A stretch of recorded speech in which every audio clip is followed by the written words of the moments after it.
Hey family, and anybody else watching, and welcome back to As For Me and My House. Today we are looking at 1 Kings 7 and 2 Chronicles 2 through 4. Why the highlight on 2 Chronicles? Well, because yesterday we were supposed to read 2 Chronicles 2 through 3.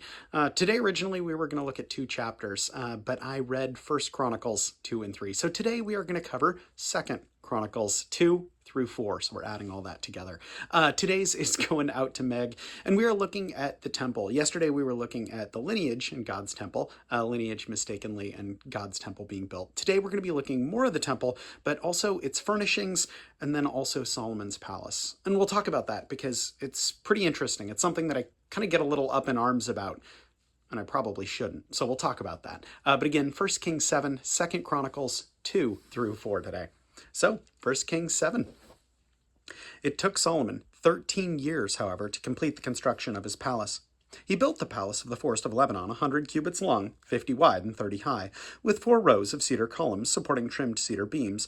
It was roofed with cedar above the beams that rested on columns, 45 beams, 15 to a row. Its windows were placed high in sets of 3 facing each other. All of the doorways had rectangular frames. They were in front of part in sets of 3 facing each other. He made a colonnade 50 cubits long and 30 wide. In front of it was a portico, and in front of that were pillars and an overhanging roof.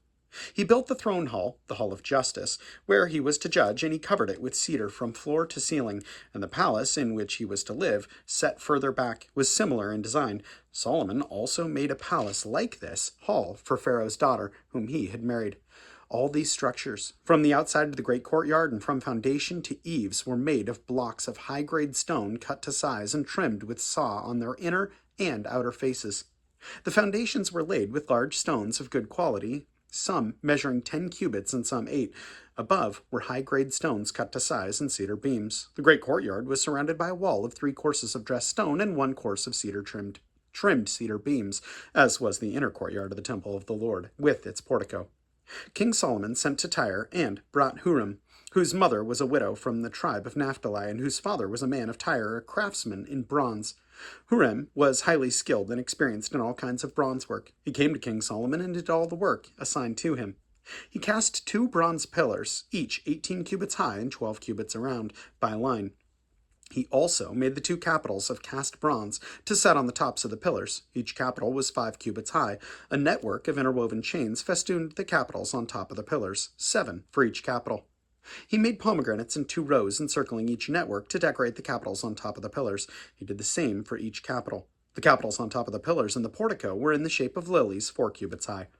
On the capitals of both the pillars were the bowl-shaped part next to the network, were the 200 pomegranates in rows all around. He erected the pillars at the portico of the temple. The pillar to the south he named Jachin, and the one to the north Boaz. The capitals on the top were in the shape of lilies, and so the work of the pillars was completed. He made the sea of cast metal circular in shape, measuring 10 cubits from rim to rim and 5 cubits high. He took a line of 30 cubits to measure around it. Below the rim, in gourds encircled it, 10 to a cubit. The gourds were cast in 2 rows in one piece with the sea. The sea stood on 12 bowls, 3 facing north, 3 facing west, 3 facing south, and 3 facing east. The sea rested on top of them, and their hindquarters were toward the center. It was a handbreadth in thickness, and its rim was like the rim of a cup, like a lily blossom. It held 2,000 baths. He also made 10 movable stands of bronze. Each was 4 cubits long, 4 wide, and 3 high. This is how the stands were made. They had side panels attached to uprights. On the panels between the uprights were lions, bulls, and cherubim, and on the uprights as well. Above and below the lions were wreaths of hammered work. Each stand had 4 bronze wheels with bronze axles, and each had a basin resting on 4 supports, cast with wreaths on each side. On the inside of the stand, there was an opening that had a circular frame 1 cubit deep. This opening was round, and with its basework it measured a cubit and a half. Around its opening, there was engraving. The panels of these stands were square, not round. The 4 wheels were under the panels, and the axles of the wheels were attached to the stand. The diameter of each wheel was a cubit and a half. The wheels were made like chariot wheels. The axles, rims, spokes, and hubs were all of cast metal. Each stand had 4 handles, 1 on each corner projecting from its stand. At the top of the stand was a circular band cubit deep. The supports and panels were attached to the top of the stand. He engraved cherubim, lions, and palm trees on the surfaces of the supports and on the panels in every available space, with wreaths all around. This is the way he made the 10 stands. They were all cast in the same molds and were identical in size and shape. He then made 10 bronze basins, each holding 40 baths and measuring 4 cubits across, 1 basin to go on each of the 10 stands. He placed 5 of the stands on the south side of the temple and 5 on the north. He placed the sea on the south side at the southeast corner of the temple. He also made the basins and shovels and sprinkling bowls. So Huram finished all the work he had undertaken for King Solomon in the temple of the Lord. The 2 pillars, the 2 bowl-shaped capitals on top of the pillars, the 2 sets of networks decorating the 2 bowl-shaped capitals on top of the pillars, the 400 pomegranates for the 2 sets of networks, 2 rows of pomegranates for each network, decorating the bowl-shaped capitals on top of the pillars, the 10 stands with their 10 basins, the sea and the 12 bowls under it, the pots, shovels, and sprinkling bowls. All these objects that Huram made for King Solomon for the temple of the Lord were of burnished bronze.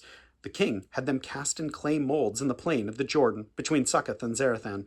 Solomon left all these things unweighed because there were so many. The weight of the bronze was not determined. Solomon also made all the furnishings that were in the Lord's temple: the golden altar, the golden table on which was the bread of the presence, the lampstands of pure gold, 5 on the right and 5 on the left in front of the inner sanctuary, the gold floral work, and lamps and tongs, the pure gold basins, wick trimmers, sprinkling bowls, dishes, and censers, and the gold sockets for the doors of the innermost room, the most holy place, and also for the doors of the main hall of the temple. When all the work King Solomon had done for the temple of the Lord was finished, he brought in the things that his father David had dedicated, the silver and gold and furnishings, and he placed them in the treasuries of the Lord's temple. 2 Chronicles 2. Solomon gave orders to build a temple for the name of the Lord and a royal palace for himself. He conscripted 70,000 men as carriers and 80,000 stonecutters in the hills and 3,600 as foremen over them. Solomon sent this message to Hiram, king of Tyre: "Send me cedar logs as you did for my father David when you sent him cedar to build a palace to live in. Now, I am about to build a temple for the name of the Lord my God, and to dedicate it for him, for burning the fragrant incense before him, for setting out the consecrated bread regularly, and for making burnt offerings every morning and evening on the Sabbaths and new moon festivals, or new moons at the appointed feasts of the Lord our God. This is a lasting ordinance for Israel. The temple I'm going to build will be great, because our God is greater than all other gods. But who is able to build a temple for him? Since the heavens, even the highest heavens, cannot contain him, who then am I to build a temple for him, except as a place to burn sacrifices before him? Send me, therefore, a man skilled to work in gold and silver, bronze and iron, and in purple, crimson, and blue yarn, and experienced in the art of engraving, to work in Judah and in Jerusalem with my skilled craftsmen, whom my father David provided. Send me also cedar, pine, and amalgam logs from Lebanon, for I know that your men are skilled in cutting timber there. My men will work with yours to provide me with plenty of lumber, because the temple I build must be large and magnificent. I will give your servants, the woodsmen who cut the timber, 20,000 cores of ground wheat, 20,000 cores of barley, 20,000 baths of wine, and 20,000 baths of olive oil." So Hiram, king of Tyre, replied by letter to Solomon, "Because the Lord loves his people, he has made you their king." And Hiram added, "Praise be to the Lord, the God of Israel, who made heaven and earth. He has given King David a wise son, endowed him with intelligence and discernment, who will build a temple for the Lord and a palace for himself. I am sending you Huram-Abi, a man of great skill, whose mother was from Dan and whose father was from Tyre. He is trained to work in gold, silver, bronze, and iron, stone, and wood, and with purple and blue and crimson yarn and fine linen. He is experienced in all kind of engraving and can execute any design given to him. He will work with your craftsmen and with those of my lord David your father. Now, let my lord send his servants the wheat and barley and olive oil and wine he promised, and we will cut all the logs from Lebanon that you need, and will float them in rafts by sea down to Joppa. You can then take them up to Jerusalem." Solomon took a census of all the aliens who were in Israel after the census his father David had taken, and there were found to be 153,600. He assigned 70,000 of them to be carriers and 80,000 to be stonecutters in the hills, with 3,600 foremen over them to keep the people working. Chapter 3. Then Solomon began to build the temple of the Lord in Jerusalem on Mount Moriah, where the Lord had appeared to his father David.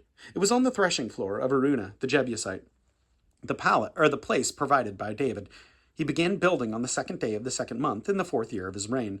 The foundation Solomon laid for the building the temple of God was 60 cubits long and 20 cubits wide, using the cubit of the old standard. The portico at the front of the temple was 20 cubits long across the width of the building and 20 cubits high.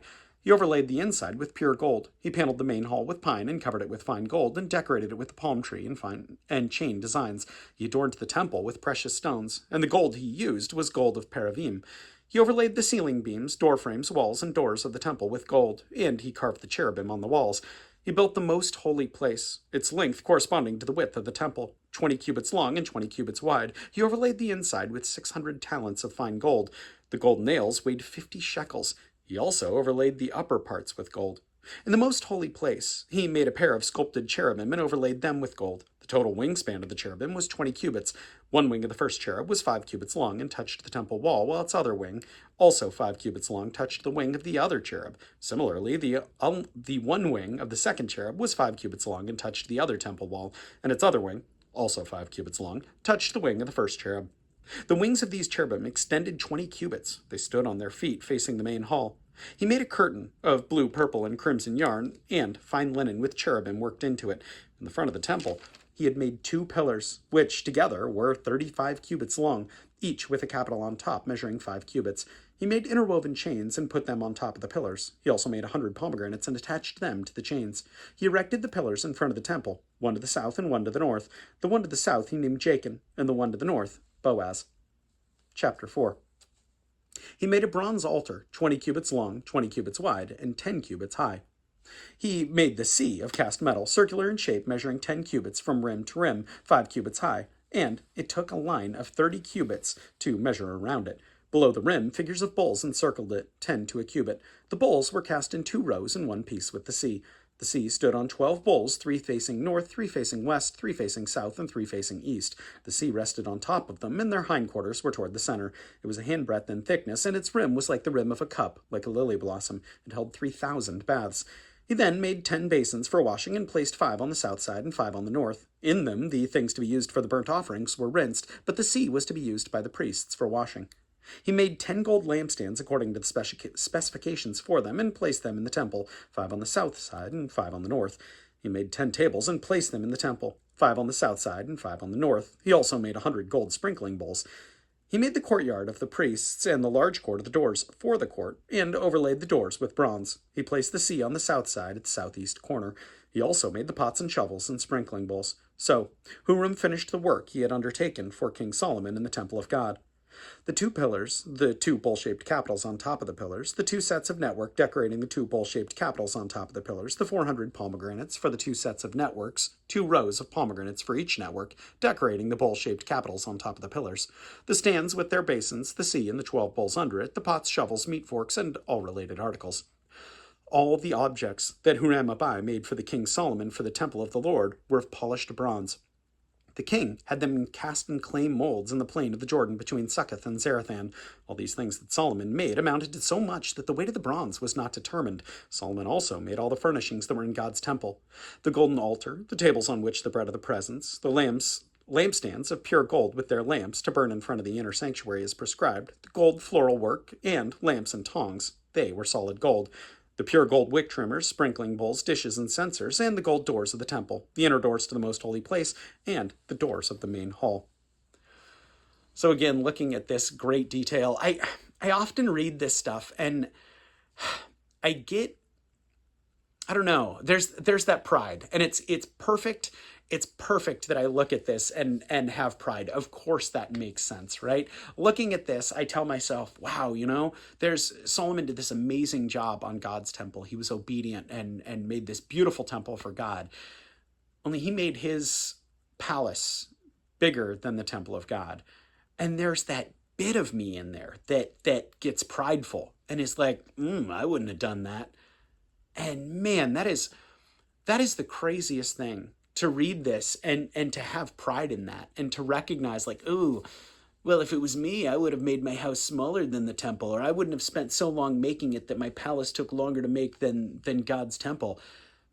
And that's a crazy thing to think. I think it every time I read this. And I don't know exactly where Solomon's heart was with this, but I do know that God chose him and he was obedient and he did amazing, magnificent things. And by the way, that temple is much more ornate than the description of his palace.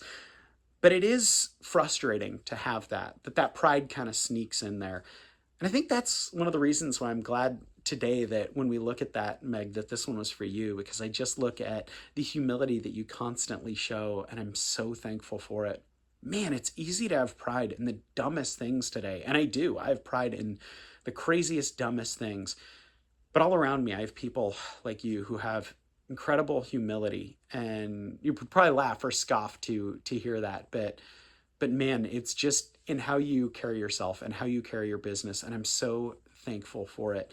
It's really truly what I also hope my girls take away from this, that my girls walk in the fear of the Lord in humility.